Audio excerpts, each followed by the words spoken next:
Hello everyone. Today we will talk about how to fix the app of inDrive. We will go to settings. Then we click on apps. After that we search the app inDrive and we click. Then we will on force stop. After that we go to storage. Then we click on clear cache.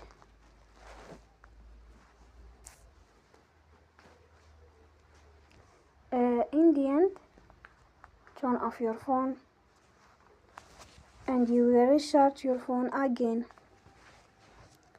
Don't forget to support us by like and subscribe. See you next time and thank you for watching.